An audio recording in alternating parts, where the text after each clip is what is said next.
Olá, pessoal, tudo bem? Hoje eu vou trazer um tema legal, que são 2 acórdãos que o pregoeiro deve usar bastante a seu favor durante a licitação, certo? Eu tive alguns exemplos de ter usado esse acórdão recentemente, todas as vezes muito tranquilo. Algumas empresas foram ao TCU e não teve problema nenhum, o TCU concordou com a forma como o pregoeiro utilizou o acórdão da maneira correta. Vamos lá. Eu vou compartilhar com vocês os 2 acórdãos, tá? Espera aí.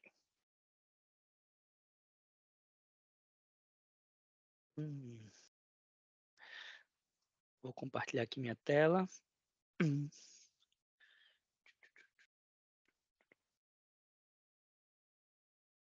Vamos lá.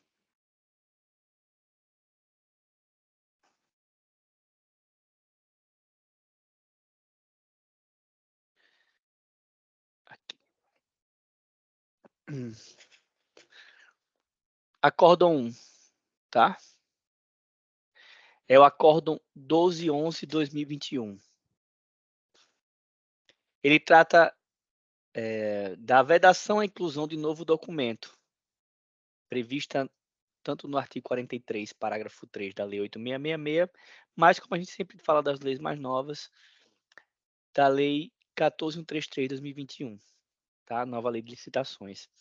A vedação à inclusão de documento novo não alcança documento ausente, comprobatório de condição atendida pelo licitante quando apresentou a sua proposta, que não foi juntado com os demais comprovantes de habilitação e da proposta, por equívoco ou falha, o qual deverá ser solicitado e avaliado pelo pregoeiro. Vamos lá, pessoal. Tem que lembrar que agora esse acórdão faz total sentido, né, com as mudanças do Comprasnet para a nova lei de licitações. Lembra que antes ele entregava os documentos junto com a proposta dele, né? E depois a gente avaliava os documentos. Tem que lembrar que agora, quando a empresa entra no sistema para ofertar a proposta, ela não lança mais documento nenhum no sistema. Ela lança apenas o valor.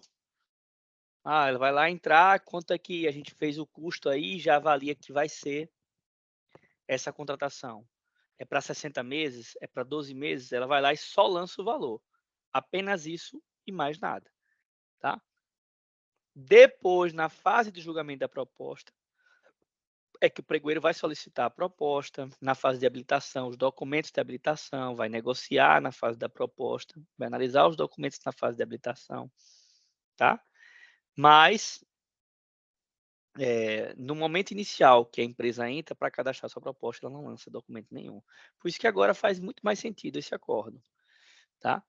Mas ele entregou lá toda a documentação, tudo certinho, e aí você percebeu que faltou algum documento, né, daqueles documentos. Você pode sim solicitar ao licitante que apresente esse documento, tá? Isso pode ser feito tanto na fase da proposta quanto na fase de habilitação, ou até depois disso, tá? Lembrando que esse documento ele tem que atestar uma condição que já era atendida pelo licitante quando apresentou a proposta, lá atrás. Tá? Não pode ser algum fato que termine durante a licitação. Vamos supor que ele precisava entregar um atestado de capacidade técnica que comprovasse um serviço. E esse atestado, a licitação começou no dia... a proposta ele enviou no dia 1º de agosto, a licitação foi transcorrendo, solicitando documentação, analisando, julgando proposta. No dia 7, chegou a vez desse licitante, e no dia 4 de agosto, ele concluiu um serviço que gerou um atestado de capacidade técnica que a empresa entregou para ele. Mas ele lançou a proposta lá no dia 1. A condição não existia no dia 1º de agosto. Veio a existir no dia 4 de agosto. Então, esse documento já não serve, tá? Muitas pessoas têm dúvidas, né? Inclusive, pregoeiros de fora já me ligaram, estou com dúvida se eu posso aceitar ou não, esse arquivo, o que é que você acha? Bem, se a situação, a condição já era atendida pelo licitante, então aquilo já existia no mundo real, por que não aceitar um atestado? Já existia, já foi concluído, já gerou um atestado, né? Ah, esqueceu de entregar um balanço, o balanço já existia, já estava lançado, já estava registrado, é só pegar e entregar, entendeu? É algo que ele esqueceu por equívoco, por falha, você pode entregar. Aconteceu já um caso aqui, em que um dos documentos da licitação era entregar uma documentação relativa a uma inspeção para ele que ele deveria fazer no local, que o licitante deveria fazer no local. A licita a vistoria era obrigatória, era uma vistoria, a vistoria era obrigatória, só que poderia, como o TCU disse, ser substituída por uma declaração da empresa dizendo que já conhece o local, que conhece as instalações e que assume o risco. Então o TCU disse que eh, tem que permitir uma vistoria, inclusive obrigatória, que a empresa assuma o risco, diga, olha, não, eu assumo o risco que já fui, já conheço as instalações, sei o risco, conheço e vou em frente. A gente não pode proibir a empresa de fazer isso. E foi o caso dessa licitação, que era um transporte específico de material lá sensível, e essa empresa já conhecia as instalações, ela tinha feito, acho que 1 ano ou 2 anos atrás, um transporte dentro aqui da empresa. Só que ela esqueceu, ela não foi fazer a vistoria e esqueceu de enviar a declaração. Aí quem verificou isso foi uma licitante na fase de recurso. Ela verificou que a empresa não enviou a documentação. Percebendo isso, a gente entrou em contato com a empresa e falou: olha, o edital disse que você precisava ter feito a vistoria, você não fez, ou enviado uma declaração. Bem, você deseja enviar essa declaração de que conhece as instalações e assume o risco? Ela deseja, então faça. Ela fez, inclusive ela colocou, olha, no ano no ano passado eu fiz esse serviço, eu conheço muito bem as instalações e assumo o risco. Fez esse atestado, enviou para nós, né? A gente analisou, viu que atendia e aceitou. A empresa primeira colocada ou segunda colocada não aceitou, tem inserido esse documento e entrou no TCU. O TCU analisou e viu que era possível sim, mesmo depois da proposta, depois da habilitação, passou a fase de recurso e a gente aceitou que a empresa enviasse depois. A gente homologou, adjudicou, homologou. Aí na homologação, alguns dias, acho que 1 ou 2 dias depois, ela entrou na justiça. Na justiça, o juiz mandou suspender a licitação. E aí foi para o TCU, etc. E o TCU disse que não tinha problema nisso aí também, não. Tá? Então, é possível sim. Esse é o primeiro acordo. Use muito nos seus dias a dia de pregoeiro, tá? Peça a documentação. Lembre sempre de manter a melhor proposta, gente. É a melhor proposta. Às vezes a diferença é muito grande entre uma proposta e outra. E a próxima colocada não quer baixar. Então, é a melhor proposta, faça diligência. Solicite documentação. Se faltou, pergunte se ele falhou, se foi de forma equívoca que o documento falhou, se ele tem a comprovação daquele atestado, se ele tem aquele documento.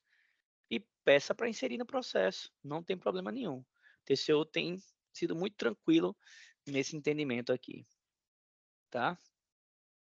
O entendimento já está até atualizado na 14133. O outro acórdão, esse é o 1211, é o acórdão 4370/2023, tá? Que fala sobre a planilha de preços, planilha de custos unitários. Cabe ao pregoeiro indicar de forma clara e objetiva as inconsistências que devem ser corrigidas na planilha de preços apresentada pelo licitante. Então, uma coisa importante agora, o pregoeiro precisa começar a treinar mais as partes de planilha de custo, tá?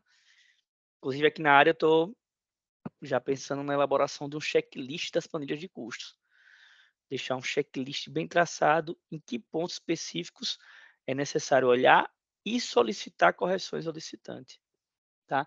Lembre que isso tem que ser feito de forma clara e objetiva, não é só: "Olhe, na planilha de custos, você falhou na designação dos salários". Mas como assim? Que salário? De quem? "Ah, na CCT está errada". Sim, qual CCT? Se o licitante apresentou mais de uma, qual CCT que está errada? Qual o valor que você está questionando? "Ah, não estava presente, uma gratificação". Que gratificação? No valor de quanto? Em que lugar da planilha? Né? Então começar a explicar de forma clara, dizer em qual local da planilha, tá? Em qual módulo, em qual linha, informar do que se trata e por que você imagina que deve ser corrigido. Porque tem coisas que o licitante tem comprovação de que faz aquele tipo de arrecadação, paga daquela forma aquele tipo de imposto, tem ou não desoneração. Então você vai só questionar: "Olha, eu percebi aqui que você contou com desoneração de 4,5 no módulo tal. Me comprove que você tem essa desoneração, né? Eu não encontrei a informação que é 4,5, eu encontrei outra informação que é 2, 2,5". Então você não sabe, você questiona, né, para o licitante e indica exatamente aonde está aquela falha para ele corrigir, tá? Lembrando sempre, sem alteração do valor final da proposta, tá? Ele não pode aumentar, não se limitando a informar apenas os itens, módulos, submódulos ou módulos da planilha onde se encontra um erro, ó. Apenas os itens onde os erros se encontram, sem especificar o que está errado. Porque você pode dizer assim: "Olha, tem algo errado ali no módulo 2". O quê? Em que local do módulo? Tem que especificar qual o valor que está errado. Aí tem aqui, o cara cotou errado o vale alimentação. Na CCT do cara tem um outro valor lá, ele cotou errado. Então você vai lá, olha, no submódulo 2.3 dos benefícios, onde trata do vale alimentação, na linha B do vale alimentação, você cotou o valor errado. Na CCT consta, sei lá, R$ 40, você cotou 38,50. Por quê? Né? Peço que você justifique. Ah, você cotou no submódulo 2.2 encargos previdenciários, o INSS em, em 20%, mas lá no,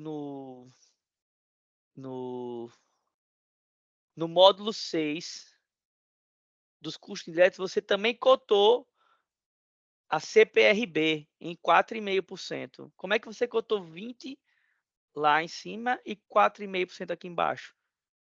Eu entendo que ou um ou outro. Você é desonerado? Caso seja, favor informar o valor da sua desoneração, né? E pedir para ele corrigir e apagar o valor dos 20%, caso seja exonerado. Se não, apagar os 4,5% e deixar os 20%. Então, você tem que apontar de forma precisa onde se encontra o erro, para que o licitante possa ir e corrigir aquele erro, tá? E fazer isso indistintamente, ó, de forma indistinta em relação a todos os licitantes. A oportunidade que você dá para um, você dá para todos. Então, a forma como você faz para corrigir o erro de um, você tem que fazer do mesmo jeito para corrigir o erro do outro. Dar tempo, se precisar dar tempo. Né? O tempo que você deu para um, você tem que dar para o outro. E assim vai. Isso vai favorecer a transparência e viabilizar o efetivo exercício do contraditório para a defesa. Porque se você deixa claro o que é que está errado e precisa corrigir, e assim ele não faça, né? Ou ele achar que você que está errado no seu apontamento, depois ele pode ir lá e se defender. Olha, o pregoeiro fez isso e eu não acho que está correto, isso aí, a minha cotação estava certa, ele insistiu que eu fizesse, disse que era errado, não voltou atrás, enfim, ele vai ter subsídios também para se defender. E você também, né? Você também tem seus subsídios, que você foi claro, foi preciso nas suas indicações. possibilitando assim o aproveitamento de propostas mais vantajosas pela administração.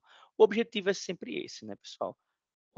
A busca da proposta mais vantajosa, tanto quando você permite a inserção de um documento que não foi oferecido, né, por equívoco ou falha na fase de proposta de habilitação, seja lá onde for, que você permite depois que ele insira, o objetivo é buscar a proposta mais vantajosa para a administração, quando você também tenta de forma clara e objetiva demonstrar as inconsistências que existem na planilha de custos unitários da licitação. Você está buscando a proposta vantajosa, pedindo para ele corrigir, para ele trocar, sendo específico. Olha, nos insumos, esses insumos estão fora da realidade de mercado. O insumo tal, tal, tal, tal, tal, não condiz com a realidade de mercado, com a que foi cotada pela administração. Solicito que você faça uma pesquisa mais criteriosa desses itens e corrija as suas propostas. Nós estimamos em média um valor X, esse valor está muito acima da média. E aí vai. O objetivo é sempre buscar a proposta mais vantajosa. Perfeito? Então, usem e abusem desses 2 acórdãos, acórdão 12/11/2021 e acórdão 43/70/2023. Muito útil para o pregoeiro fazer seu trabalho com qualidade. Beleza? Se gostou, deixa o joinha, ativa o sininho, né, ativa o sininho, siga a página e amanhã, se possível, teremos mais vídeos. Até a próxima.